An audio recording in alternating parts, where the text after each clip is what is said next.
में राग द्वेष न रह जाए। बड़ा खतरनाक है ये राग द्वेष। अगर किसी से राग है तो बड़ा सूक्ष्म होता है राग का धागा, और वो जब हमारे ऊपर संकट आएगी, विपत्ति आएगी, या तो वो धागा दिखाई देता है कि अभी वो है ना।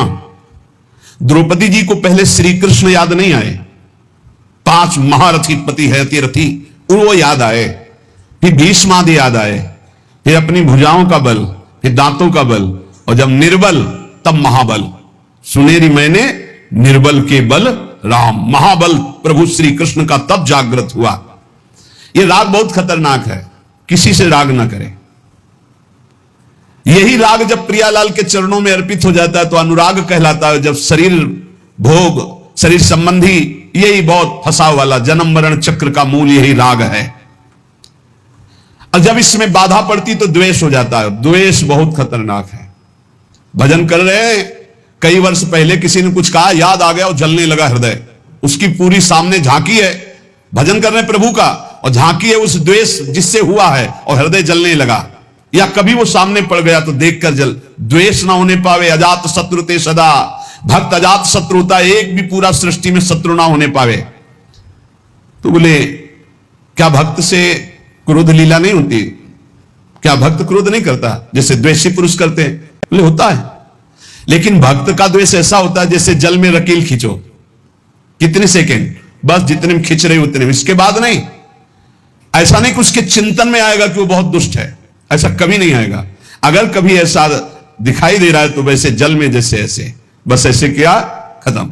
और संसारी पुरुष का द्वेष कैसा होता है?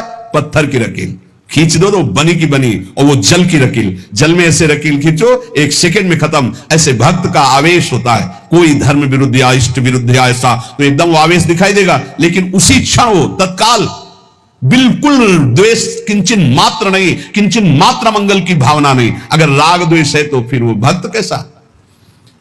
जीवन में राग द्वेष न रहने पावे, किसी से राग नहीं, किसी से द्वेष नहीं, और किसी भी भोग के प्रति ऐसी प्रचंड ममता कामना ना हो कि प्रियालाल का विस्मरण हो जाए।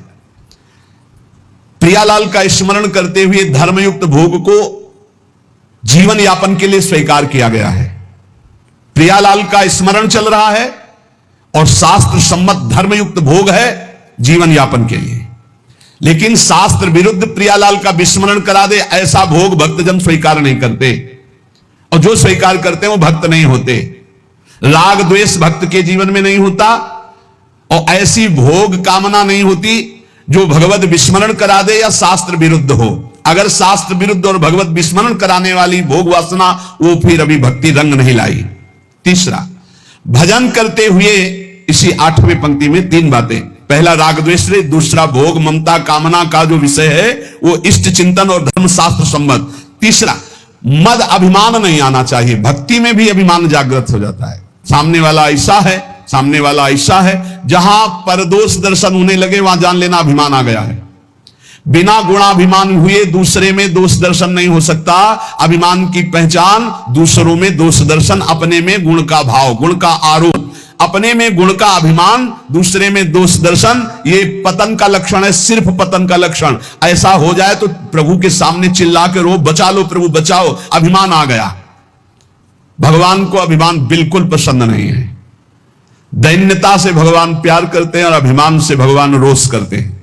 सुनहु राम कर सहज स्वभाव, जन अभिमान न राखे काऊ। अभिमान आ गया तो कोई होगी बहुत बड़ी विचित्र भयावनी लीला, इसलिए बचो। जहां अभिमान आवे तो रो प्रभु से, प्रभु दूर कर दो। भयावनी लीला करते हैं फिर वो जब अभिमान आ जाता है। देखो कैसी देवर्षि नारद जी के साथ की, कैसे गरुड़ जी परेशान हो गए। भक्त के हृदय में कभी अभिमान नहीं आना चाहिए। अभिमान की पहचान दूसरों में दोष दर्शन, अपने में गुण का आरोप। इसी 8वें सूत्र में चौथा, चाहे जो कुछ नष्ट हो जाए कभी शोक विषाद नहीं करना, रोना नहीं। भक्त है, परिवार का कोई पधार गया है तो कीर्तन कर रहा है, वो रोएगा नहीं।